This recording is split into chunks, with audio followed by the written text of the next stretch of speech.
Good morning, everybody, and welcome to the Art of Life Discovery Sessions with Angela Hardy. Today, we're talking to a very, very special, very dynamic, very wonderful woman who is all about confidence on camera. So before we start that, just a little bit about myself and why we're doing this, what's going on with me. My name is Angela Hardy. I am a personal transformation specialist, and I've been trying to learn how to hack life for, I suppose, the last 30 odd years. I know I've got very good lighting. That's thanks to Naomi, probably. But I've got very good lighting. I am that old. So for the last 30 years, since I was in my 20s, I have been learning to hack life. And the reason I've been learning to hack life is I wanted to start to have this experience in myself that felt good. I wanted to be able to feel good in my life. I wanted to be emotionally free. I wanted to have confidence. I wanted to have self-esteem. I wanted to have self-worth. I wanted to have the capacity to move and flow through life in a way that was easy and comfortable and serene and calm and peaceful and beautiful. And a few years ago, I learned something called the 3 principles. And it was amazing, after all the years of study and all the things that I'd learned, how big this thing was to completely transform my life experience and the way that I experience every part of internal and my external life. And so now that's what I do. I spend my time teaching my clients how to have that same experience of emotional freedom, of well-being, of self-esteem, of self-worth, of self-love. And apropos of that, I'm doing this series of interviews all about the various people that I know and the wonderful ways that they have for hacking parts of life. You know, what it is that they do that help their clients to find that sense of peace internally, that self-esteem, that self-worth, and that capacity to go through life in the best way that they possibly can. And so Naomi, who once came to see me a couple of times about, I don't know, maybe 10 years ago, is the most amazing photographer, and she's the most amazing videographer. And she has a course called Confidence on Camera. And she teaches people how to be really, really confident in front of the camera, in front of the video. And that's really important, I think, for most people at this time of COVID, because lots of people are spending time online. They're spending time putting together courses and videos. They're spending time doing video blogs. So she's the gal for you people, and she's going to answer a whole bunch of questions about confidence on camera. But before we do that, we're going to talk about her experience and her story and so on. So this is Naomi. Welcome, Naomi. It's such a pleasure to have you with me today. Thank you so much for joining me. Thank you so much, Angie. I'm really excited to be with you, and it's really an honor and a privilege to be part of this.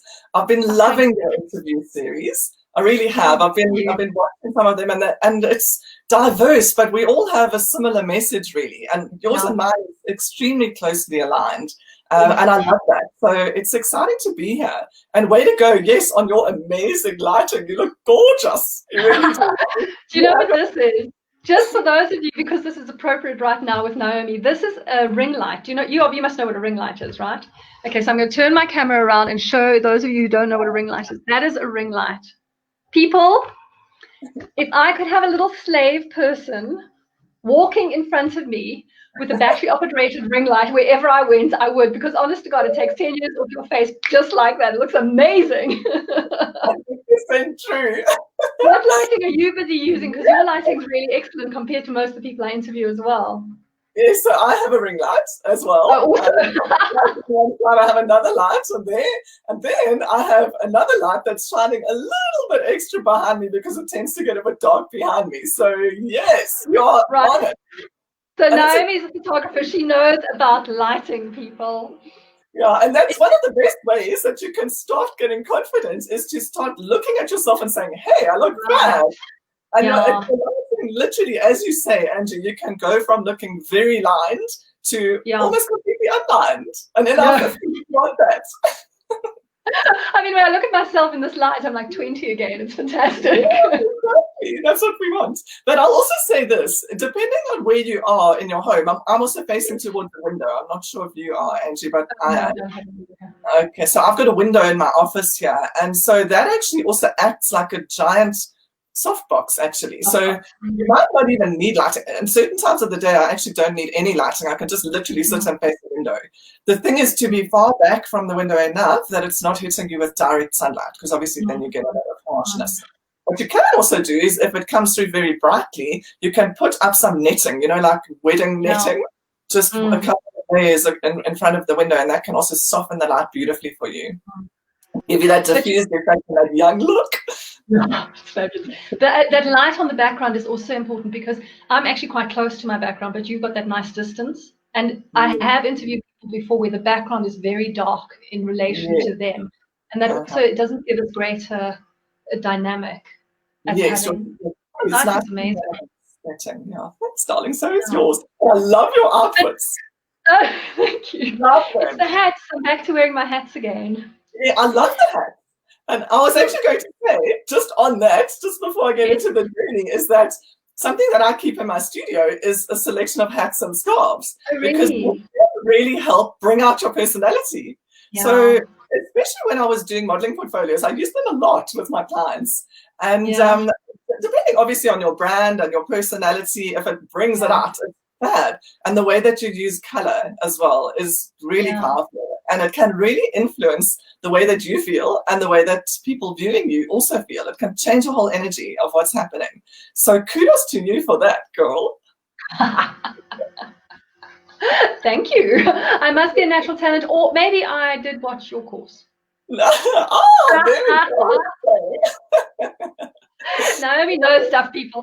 All right, so let's get into your story. I'm always curious about people's journey. How did you get to this place where you are a photographer, where you teach people how to be confident? I mean, where you've got this wonderful blend of this experience of not just shoving someone in front of a camera, making great lighting, making great pictures, but actually lifting them as a human being, as an individual, so that they really shine on camera. How did you get into it?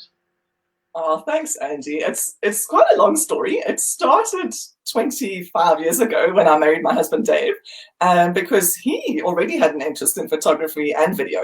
And that had actually begun when he was racing superbikes professionally for 9 years before I met him. And he was on the other side of the lens. So the top motorsport photographers were photographing him. And what happened then after we got married, that career had moved on and he was in financial services. And then he started to do testing for magazines. So he was riding the motorbikes and the motorsport guys, photographers were photographing him. And he became friendly with them, and a couple of them mentored him and really helped him get into it. So he actually had one of the first digital Nikon cameras in the country with one of the other photographers, the motorsport guys. And so he learned a lot that way. And around the same time, we started going to the bush a lot, to the Okavango Delta and Kalahari, Central Kalahari Desert mostly. And those are really remote places, but we share a huge passion for wildlife. And also that was where my passion for videography began, and I got more into the photography. And I also started learning about how to be in front of the camera, which was highly traumatic in the beginning. And the way that I looked on camera, I would cringe every time we play anything back. And these were just holiday videos.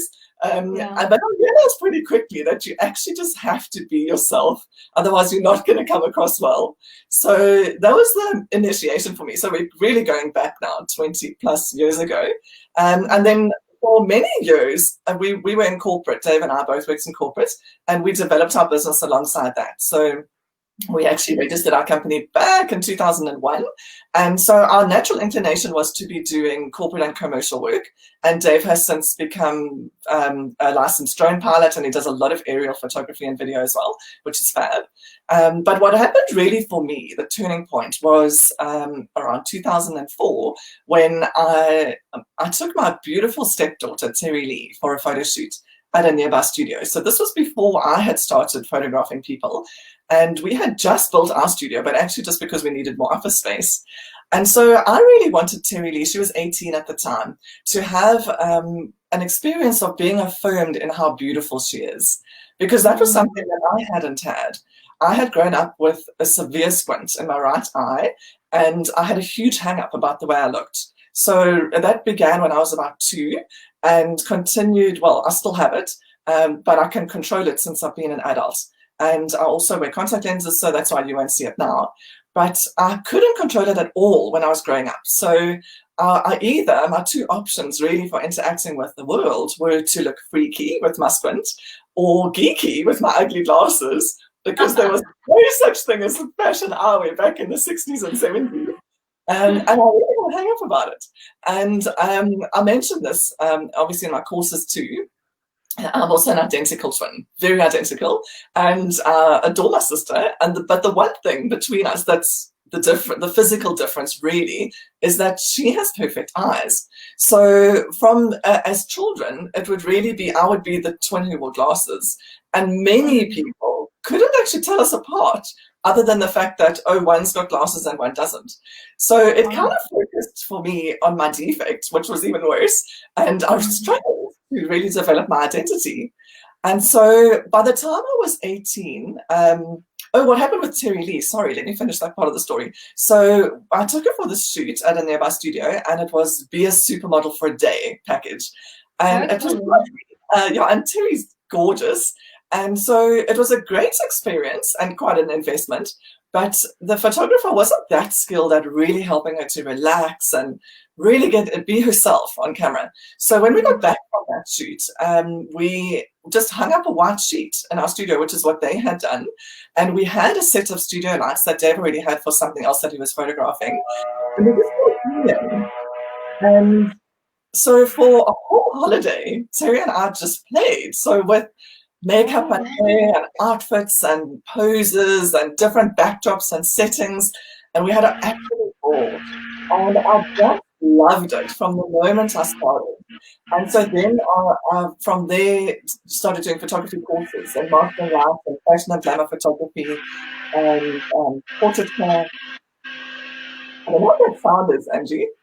Yeah, no, sometimes, I don't know why, but sometimes it sounds like you're underwater, but it'll come back on. Give a second. Okay. Yeah, so that was what happened. So I started training in photographic different skills and then launched our studio business. So that was just a couple of years later. So we're going back 15, 16 years. And that was fabulous. And so I did that for quite a long time. I started out with modeling portfolios actually for figures models, which was awesome. And I loved it because it was really for aspiring models. So they needed help to really bring out their best. I've had the privilege of working with a number of top models too, which is fab.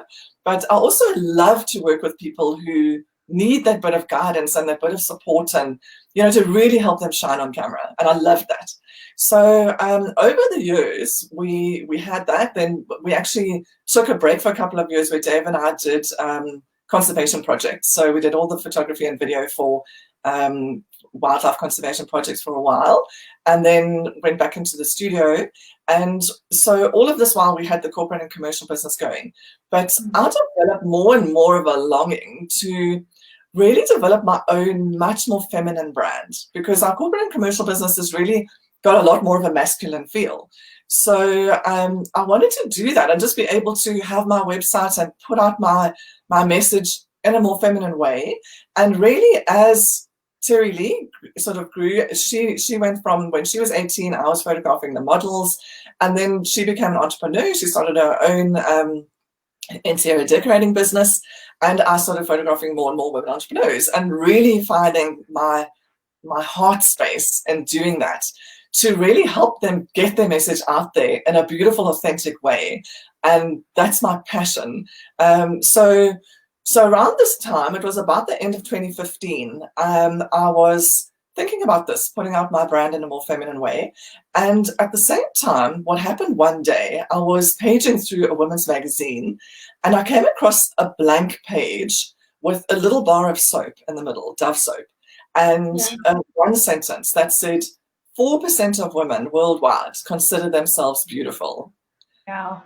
And wow, Angie, that just hit home like a freight train for me, because I hadn't considered myself beautiful.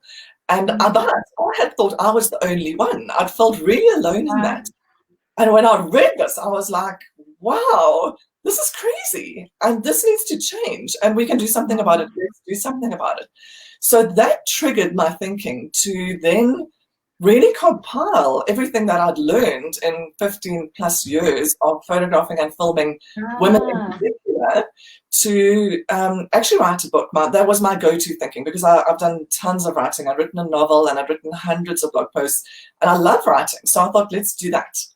And around the same time, actually a little after that, I won a scholarship, no, a little before that, I won a scholarship to Marie Forleo's online B school, which is also amazing. For anyone who's wanting to learn about online business, it's phenomenal. And I was so grateful to win the scholarship. It was through a video entry. And it gave me so much more clarity around my brand and my message, and actually helped me really to crystallize the idea for this book. And what happened was I then also did an online webinar with Alicia Dunhams, who's got a fabulous concept, which is called Bestseller in a Weekend. And that was to create a book based on your wealth of experience.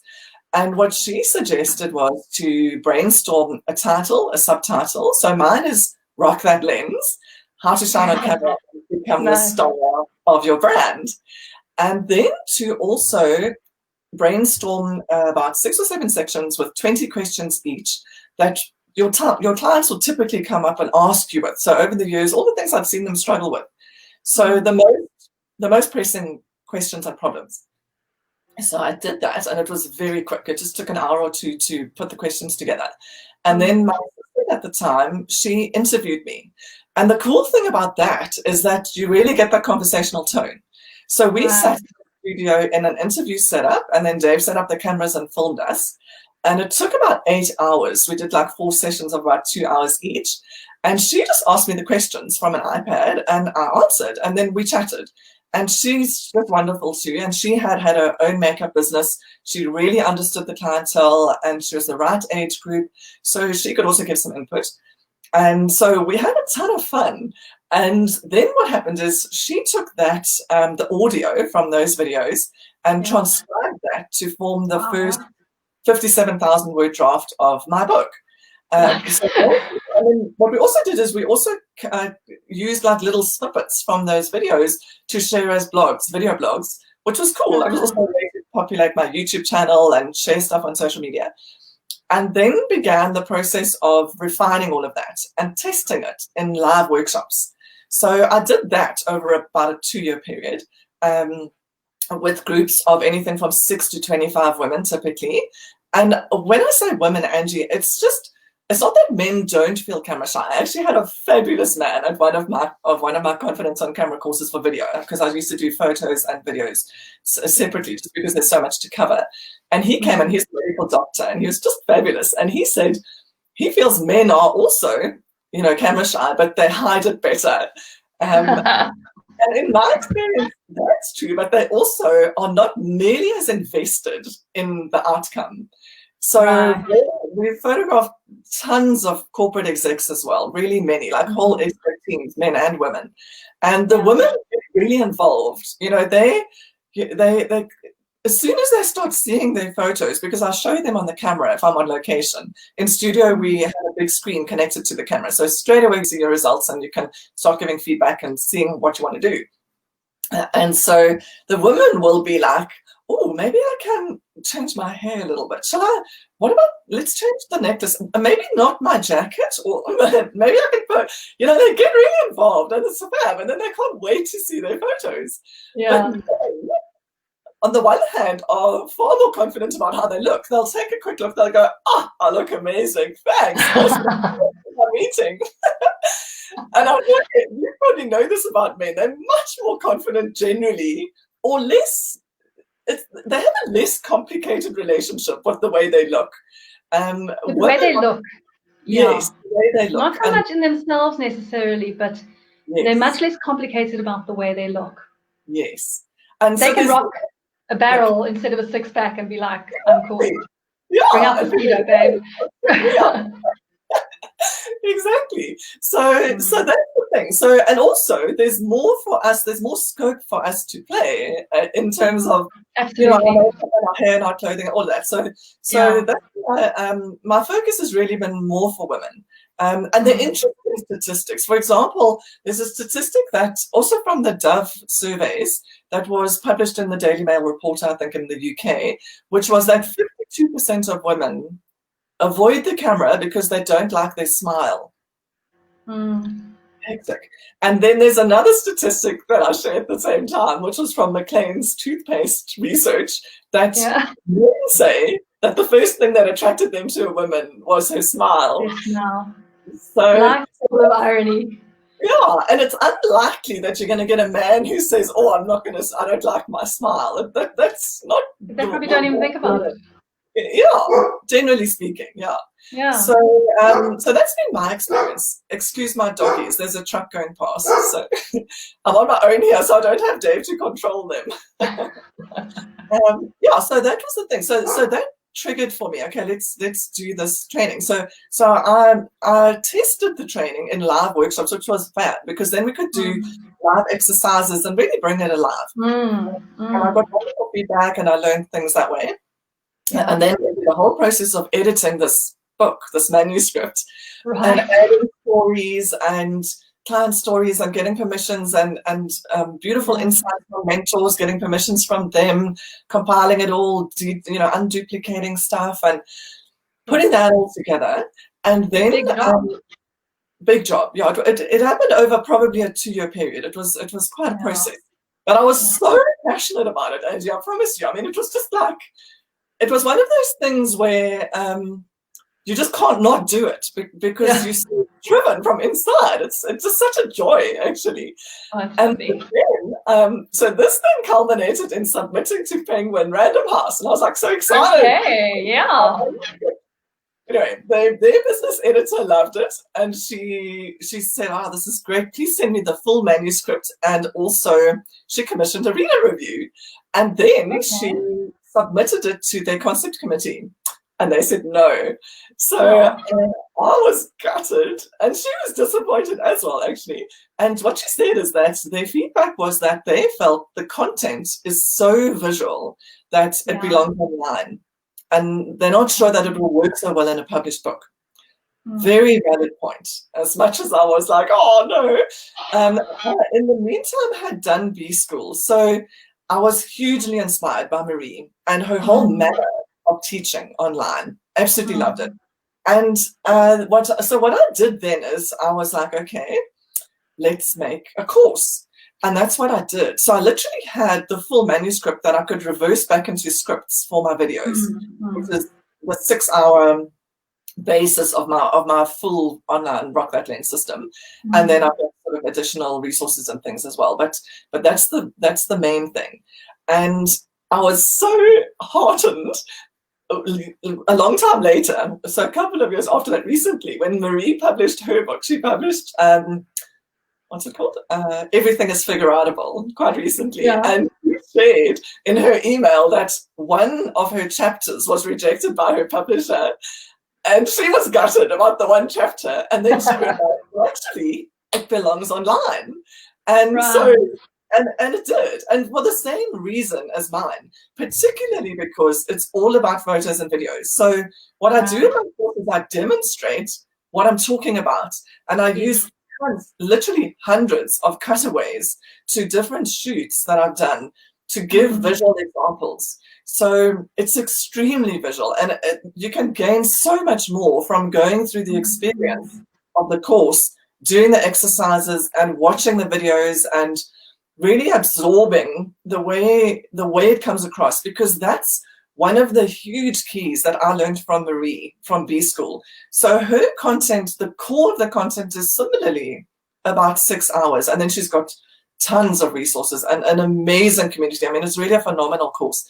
But the core of the content is video-based, so a couple of videos per each module.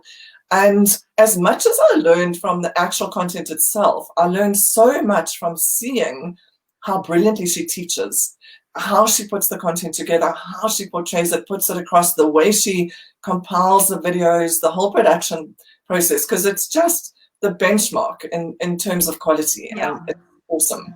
Yeah, so that's one of the real values to me in online courses versus reading a book. So, and then obviously there's additional things, like a Facebook group and personal interaction and that sort of thing, which you also get. So, so from there, so after B School, so it was around about 2016, mid-2016, I started my own company, which is Naomi Estment Pty Limited, with a focus very strong. Sorry, you were so quick. Your own company called? Oh, Naomi Estment Pty Limited. So it's just Yeah, and my website, naomiestment.com. And one of the things I'll say is that I'm super glad I got this advice. I can't even remember where from some online mentor years and years ago, to just use my name. And I've just used that everywhere. I'm very grateful to have that, because it's given me that much more reach and sort of traction online. Okay. Anyway, so what's happened for me is my focus is very strongly on the personal branding, photography and video, for women, particularly who are the face of their brand. I've had also, I work with corporate ladies to professionals, but I find the best benefit really comes through. Often, many of my clients have worked in corporate and then are starting their own businesses as coaches, for example, coaches, consultants, practitioners, like you as kinesiologists, reflexologists, who really need to represent themselves. And typically, they are highly accomplished women, successful in many ways, but in many cases haven't yet had to really put themselves out there, knowing what the message is. And so that's just that little step where I can come in and give them those tools and techniques to really help them put themselves out there with confidence, because that's quite a hurdle. And again, more for women than for men. And it comes around the whole charging our worth thing as well. That comes into it also. So that's pretty much been the trajectory of how it's all gone. Wow, it's fascinating. I just love the story of somebody's life, because when you look from the outside in, the experience is always that other people have it so easy, or other people somehow got there. No, I'm sure you've experienced this yourself. It's like you see somebody's life in these patches of, I see you, and then 5 years later I see you, and then 5 years later I see you. And it's like, wow, how did they get to be so successful? But then when you hear somebody's story, it's like, oh yeah, no, I edited that book for 2 years and got rejected. You know what I mean? It's like, that's the actual story. So how is it that you have this wonderful course and you look so glamorous and fantastic on video? Well, let me tell you, I've been working on this for 10 years. That's how. And it's always no, because it's the only way to really get your own inspiration, is to see that other people struggle too. Because it feels like a struggle for everybody. You know what I mean? It's like it feels like hard work, because you do the day-to-day work of it. Yeah. You eat the shit sandwich essentially, along with all the stuff that you love doing. And to hear someone's story, to know, okay, wait a minute, it looks so easy for them, but actually they ate the shit sandwich every day to get here too, I think helps people to reconfigure their expectations themselves, to say, okay, yeah, it feels hard, but that doesn't mean that I'm not moving, that I'm not getting somewhere. Exactly. And let me just say one more thing. Okay, so there was one rejection. There was probably more than one rejection on that book. But before that, I had written an entire novel, like 10 years before that. Yeah. So it wasn't like just, oh, yes, let's just write a book. I'd actually done a ton of writing courses. I'd done a ton of blogging. But I started with a novel back in 2009. I finished that, which isn't published. That's had close to 100 rejections. So these things happen, and it's still not published. But now I'm grateful and I'm glad that it wasn't published, because something has shifted for me. I've learned so much in the 10 years since I wrote it that I actually want to tweak it and enhance it. It's a coming of age story and a love story, but about a 25-year-old woman who really learns about herself and steps into her own power.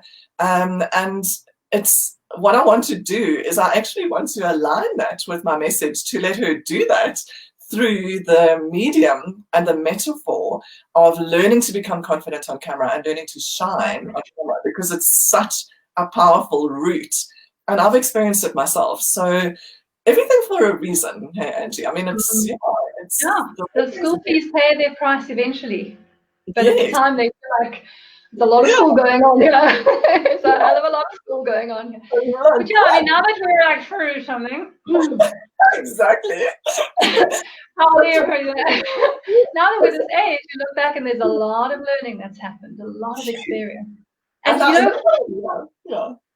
I was just going to say, I love that about getting older. I actually love my birthdays. 30, 40, 50, they've been like my best. I really enjoy them. But you can embrace what you're learning. But Yes. one of the things that you said that I love, I just want to pick up on, you were saying how, this thing of comparing ourselves to others and looking out there and going, oh, look what she's done, and she's just incredible. And it's one of the things that trips us up the most in terms of not wanting to put ourselves out there. But one of the things that people love, and I mean, you see this more and more online about real people getting out there, and you only need to be a couple of steps ahead of your audience to be able to help them. And sometimes that's a great thing. Sometimes they want you to not be too far ahead. You know what I mean? And you have the capacity when you're starting out to give them more one-on-one attention, And so it's not fair to compare yourself to amazing online mentors like Marie Forleo, for example. I mean, she's incredible what she's achieved. Yeah. We each have our own place. And if you can do what you're saying and just give yourself credit for the journey that you've been on and what you've learned, which is 100% authentic and unique to you, you can. There's so much that you can help people with. And I mean, it comes through in your interviews. We're all so unique and we all have such a wealth of experience, especially as we get older, to share. Yeah, it's true. I mean, I find that firstly, there's this little chalkboard in my practice that says, the most beautiful thing a woman can wear is confidence. Yes, I love that. And I think that is so true. It's like when we are confident, we come from our authentic self. We speak from our own sense of ourselves. Now, that doesn't mean that sense of ourselves is necessarily so wonderful or whatever, but the thing is that it is sparky. Do you know what I mean by that? Exactly. Like, my authentic self is not necessarily so grand and so wonderful and so amazing that you have to go, wow, she's incredible. But my authentic self is very sparky. My authentic self is very enthusiastic about life. My authentic self comes across in that. Do you know what I mean? And it doesn't matter if my authentic self is completely down to earth or quite silly or has a silly sense of humor or whatever the case may be. When I let that out the bag, that's what shows up, and that's what makes me unique or interesting to certain people. And those people are the people that I attract into my life, and those people are the people that I have my own experience kind of mirrored back to me from. And that sense of myself can then grow as like, oh, it's okay to be me, because I see that obviously with my practice all the time in my clients. Those people that are looking for that okayness, but the nature of our experience in our society is that we tend to look for our okayness in somebody else's eyes. So then they go about this life experience trying to manipulate somebody else's view of them, so that they can feel as though that person thinks that they're okay, so they can get this feedback that you're okay, but then they never feel okay because it was never them that was showing up in this manipulating of the view. And so even when that person comes back and affirms them, they feel terrible about themselves because they're like, well, if only you knew that my true self is actually not that at all. And so they weave these webs of deception about themselves because they feel so insecure internally. And that's really, I mean, to get to that place where you can say, oh, the misunderstanding was that I had to be perfect in order to be useful, or in order to be enough, or in order to go to the world with something special, or in order to even show up, that somewhere I had to be the best or the perfect or the ideal. And that thing is crushing on people's capacity to be internally well. It's crushing on confidence. It's crushing on self-esteem and self-worth. And it's devastating to self-love, because you will never be perfect enough for yourself. You'll never. It's just impossible. So it's really cool to have this experience that you're busy giving your clients, that is like, be you in the shop, be shining as you are. I salute you for that. Really, I do. Angie, I think we do very similar work, just through different mediums. And every single word you said there, it's like the perfect explanation of how to shine on camera. Right. You've got to find it internally. Yes, and the further you move away from that, the more and more and more awkward you are, and the more you look at photos and videos and think, that's not me, and and then the more that happens, the more your instinctive response to a camera lens is like, and you're awkward, and then you freeze, and it's you lose that sparkle. So there's so many different like little techniques and tools that you can use to help you, but I think I think what I should be doing is sending all my clients to you first and say, just come to me if you've been to Angie already, because she'll have you waxed. And then there's no work. She'll get your self-love sorted. She'll get your sense of worth sorted. And then click, baby. So tell me some of the ways that you work with your clients. I mean, you must have a limited amount of time with them, because not only, I mean, if you're working with them as a photographer, I mean, you must have a limited amount of time with them to start getting them comfortable and start getting them a sense of themselves that can just open up and be free with you. Tell me some of the things that you do for that. Well, you know, Angie, to be honest, it can happen really quickly, but it does. And but I think, you know, that's my passion, and that's something that I just love to do from the second I started photographing people. And Dave will very often, in fact, when I started doing my course, Dave said to me, oh, that's not going to work, because it's all about you. It's like it's being in connection with you. But it's not only that. Yes, there's a huge element of that. Your photographer and videographer can really make the difference. But the whole reason I created my courses is because there is so much that you can do for yourself. And that was what I wanted to really get across for people before you do your shoot. There's a ton that you can do. So I go through all of this in my course in terms of your preparation, in terms of getting in touch with yourself and exactly what you were saying. So really identifying what is your style and your tone? What is your message? What are you wanting to convey, and in what way? And what speaks to you? So the first very quick thing people can do before they do a photo or video shoot is to do some research and just go out there and browse, but just in a completely relaxed, like you would browse a magazine, which sadly, I heard recently that so many of our big titles, including Women at Home, which was my favorite for years, being my age, are out of print now because of, you know, well, COVID put the lid on it. But anyway, so you have Pinterest, you have Instagram, you have all sorts of places online where you can browse. And that is such a powerful way to get in touch with the type of vibe that resonates with you, that lights you up. And copy it, but to exactly what you say, to identify what is it about you that really brings you to life. So that's one thing. And I mean, some of my clients have really done this successfully. In fact, one of my clients recently, she's so fab. And in fact, I want to mention her. Her name is Lynn Potwita. And why I want to mention her is because she's a creativity consultant and a communication specialist. And what she did recently is the first ever online color summit in and from South Africa. And she's amazing. Now hold on, a color summit where you're finding the right colors for your skin, your body, yourself. And much more, Angie. Okay.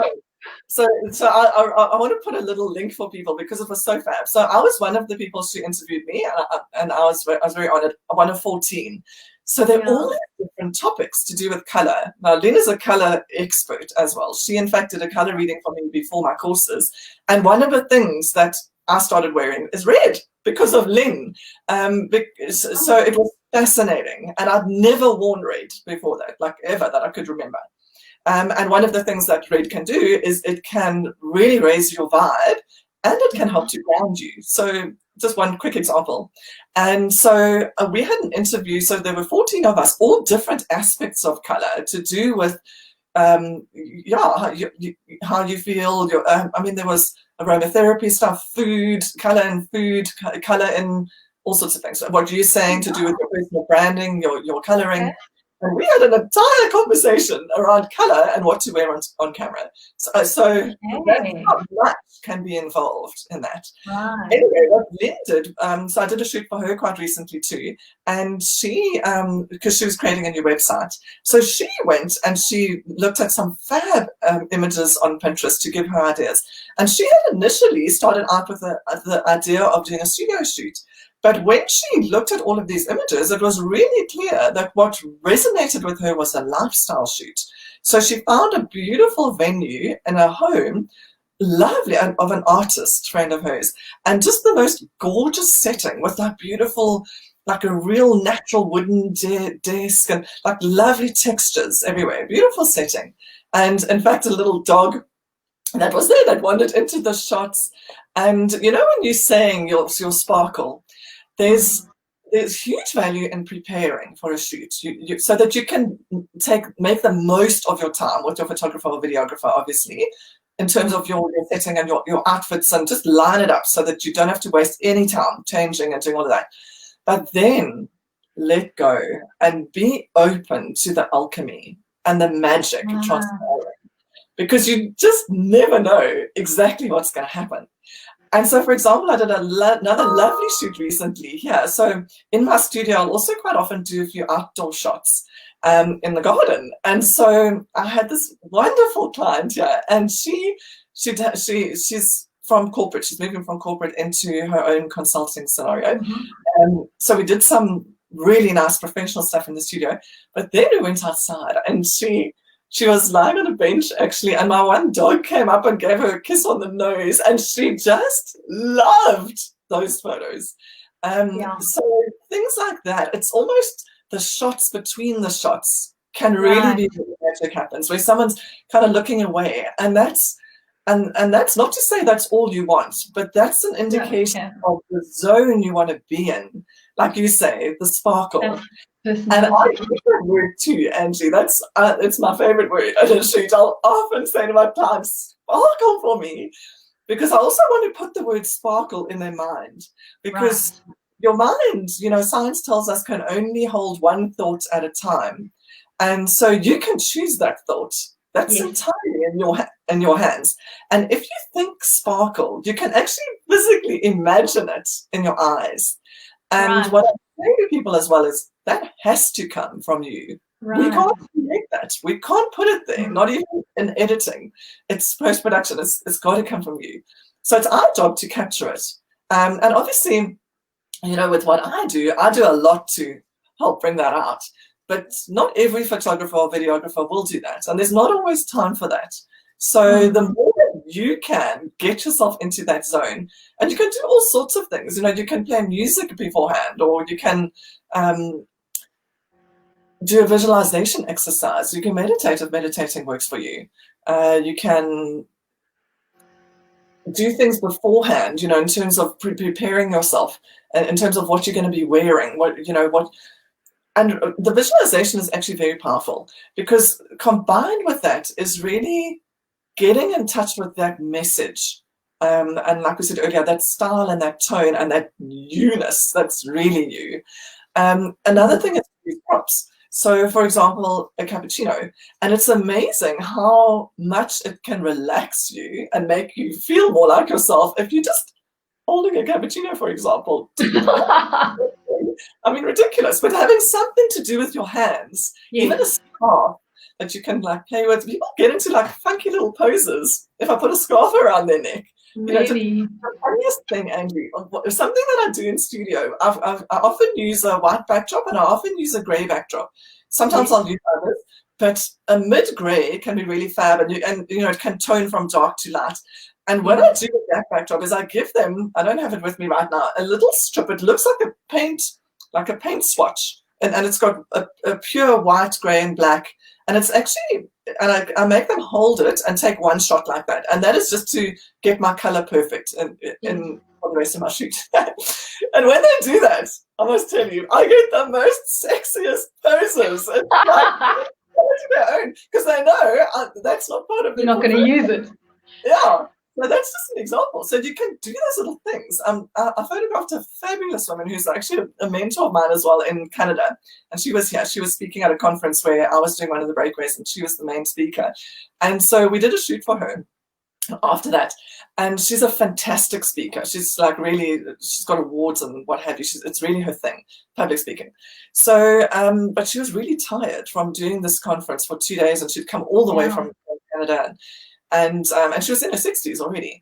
And so I said to her, okay, let's just get in the zone. So just move off the backdrop and then walk on and just pretend that you're presenting to a group. Just pretend that you've got, because she's incredible on stage. And so that's what she did. And we got stunning photos. So she would walk on and then like strike a bit of a pose, and she just got that vibe. So little tricks that you can do for yourself. And the best thing is to practice this, and we can all do it. But that's what's so amazing about the digital age. So you and I, certainly me, age-wise, we couldn't do that back in the day. It was so expensive to have photos taken and developed. So, and video just was not an option. But now we can all do it. And that's why the younger generation are so brilliant with their selfies, you know. Yeah, it's like, they always look amazing. Whereas those of us who didn't grow up that way, like, struggle with the thing of, oh, it's so vain if I'm going to take a whole bunch of stuff. Totally. Just have fun, you know, just do it, because you can really learn. We were actually doing, a couple of years ago, we did a TV ad for Yamaha, and we had the most awesome set and fabulous models who were in the ad. And so one of the models, she was the main lady in the Yamaha ad, and she, beautiful blonde bombshell, and she's a dancer actually. And what happened is, in between takes, we were at the islands, I think it's called the Islands at Hartbeespoort, beautiful setting with boats and motorbikes and jet skis and the works, all the Yamaha products.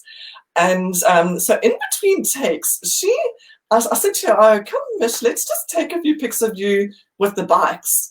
And so she sort of stood next to a couple of the bikes and got into the most stunning poses, but instantaneously.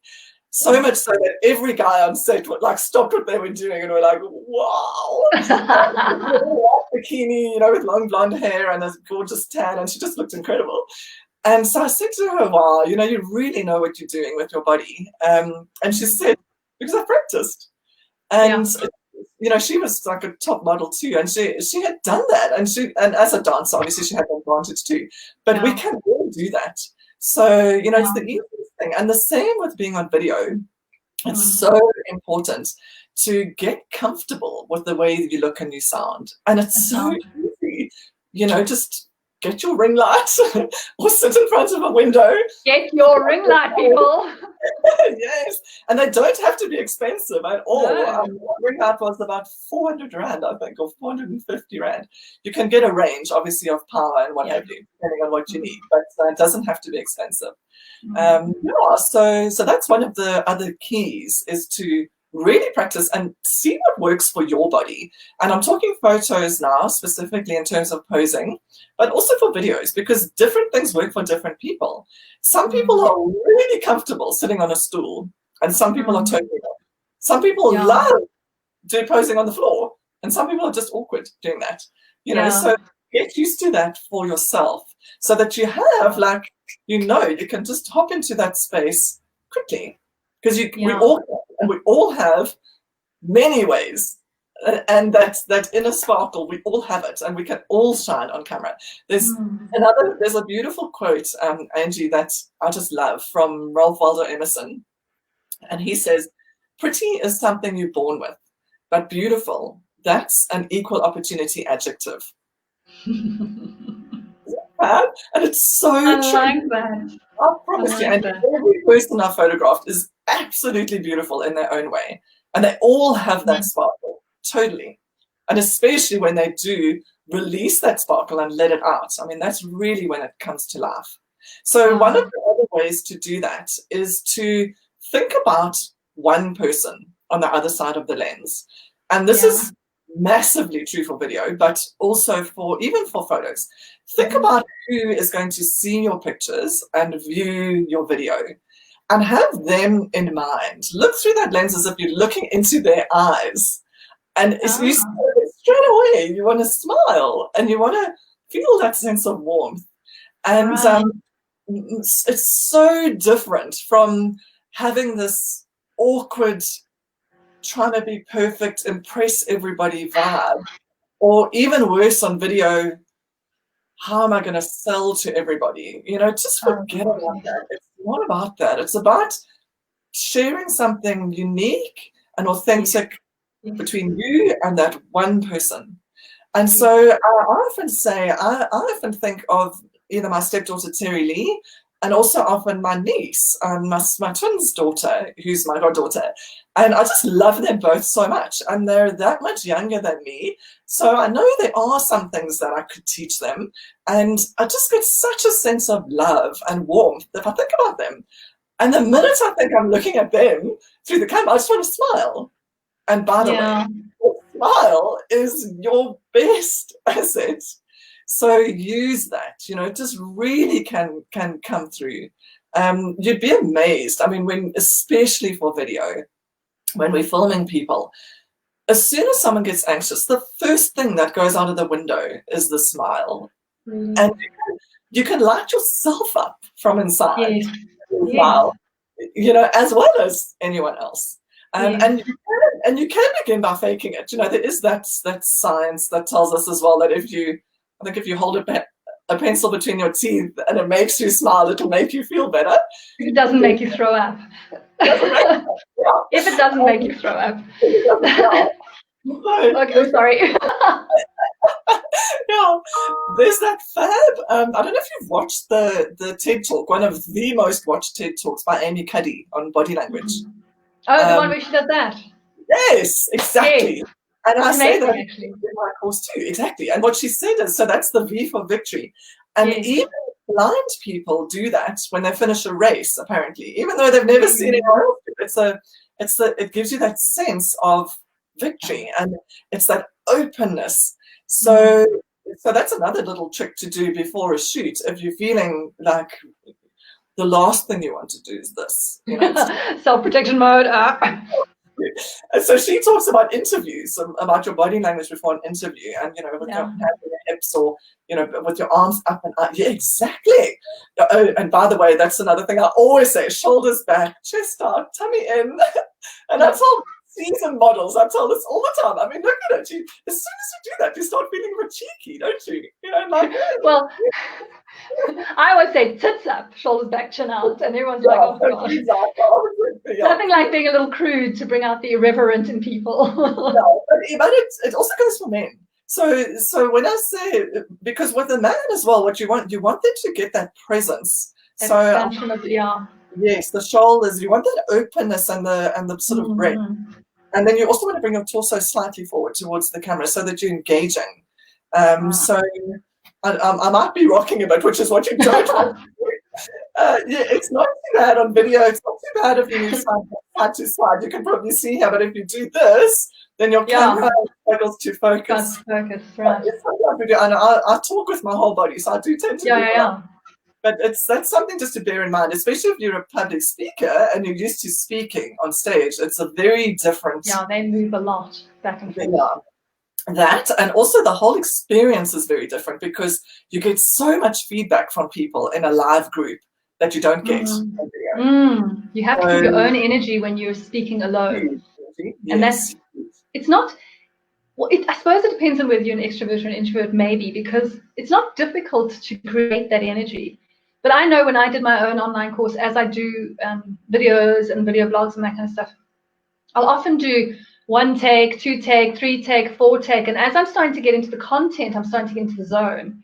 And it's only when I've done 4, 5, 6 takes of I'm like trying to get, failed, trying to get into it, stumbled over my words, and then at some point, it's just flowing.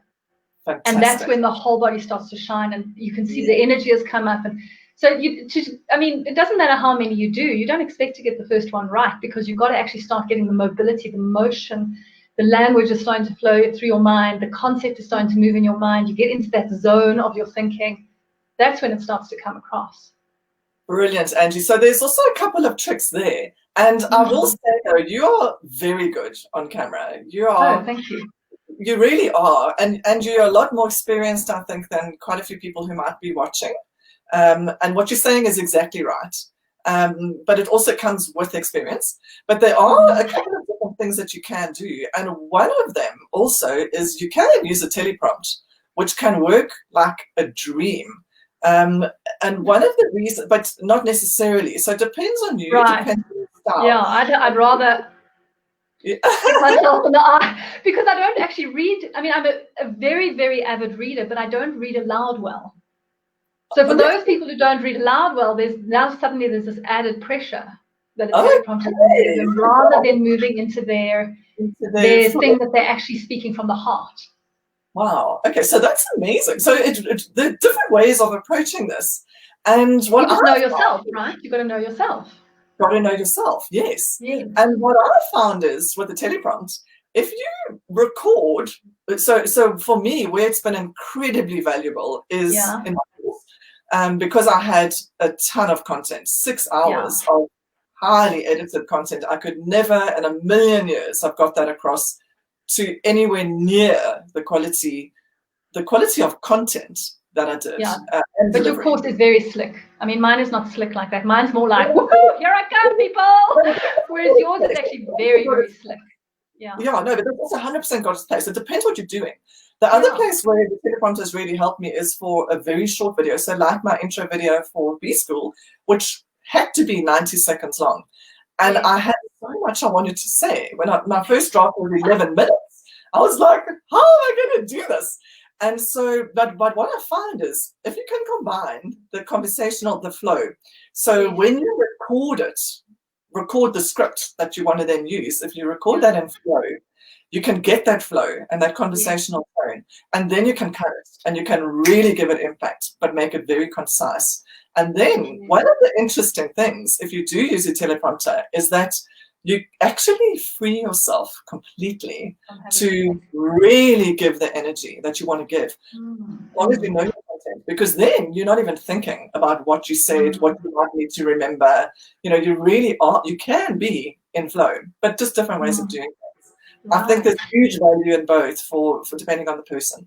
Sure, absolutely, depending on the person. And tell me, with a teleprompter, did you have a teleprompter as they would traditionally have in film and movies, or in news and whatever, or did you use your screen with software? Completely free teleprompter, which is an app on my iPad.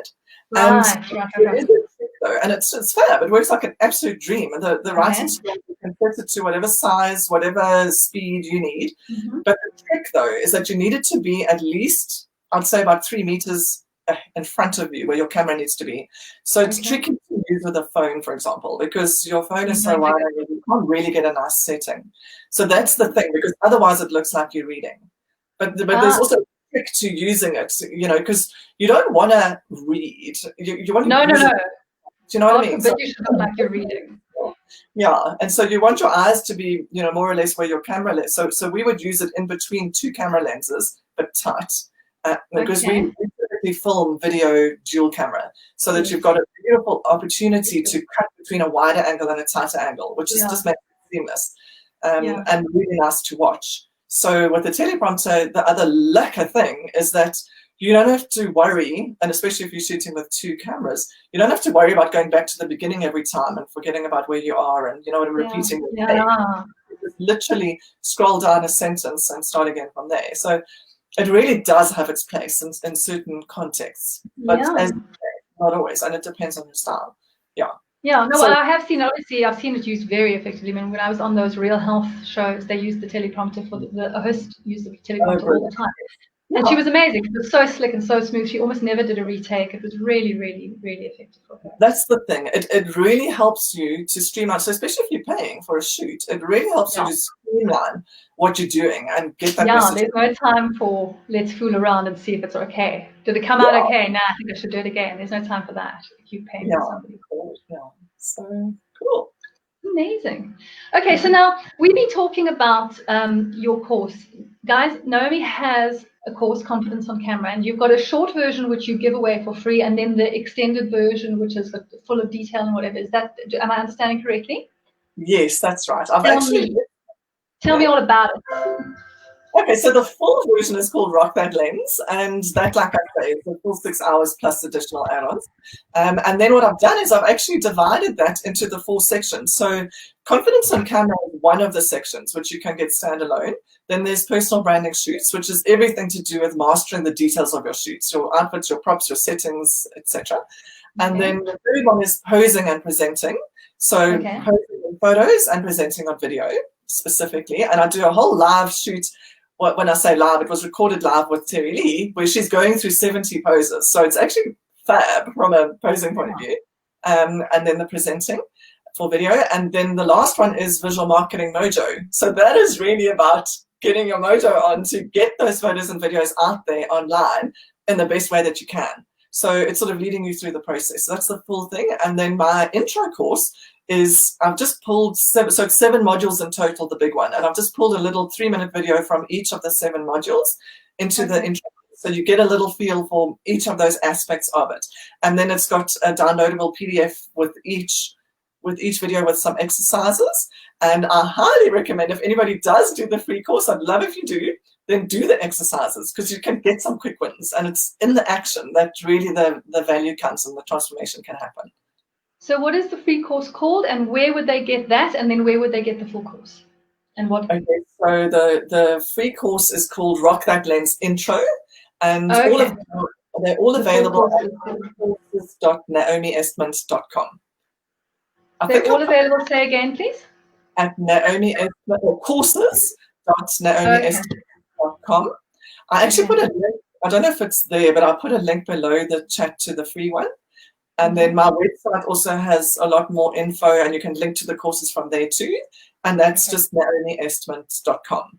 Yeah, okay. So guys, all of our information, both Naomi's and my own, will be in the comments section below in Facebook, and then wherever there is discussion or space or whatever for stuff below in YouTube, or on Naomi's has an Instagram page and whatnot. So we'll make sure that all those details are available below in the comment section, or in whatever sections are available, so that you can come back and have a look at how to find us if you want to find out more about Naomi's free course.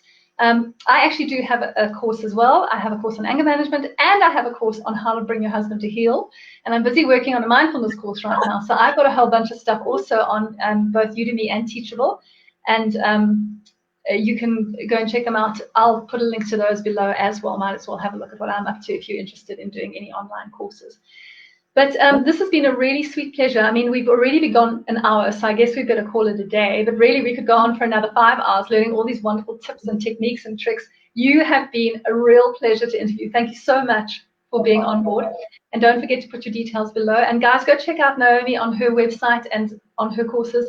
She's an amazing photographer. I've seen her work. She does amazing online course. I've done that course. It's really, really cool to just have that little up in your life, so that when you are doing, if you are doing your own videos, or if you are starting to introduce yourself on social media in any way for your own business, to have those professional shots just available for you to pull down and make use of any time it's actually very, very valuable. So I suggest you go and see her, or at least get her online stuff, and make use of what she's got available for you. Thank you so much for joining us.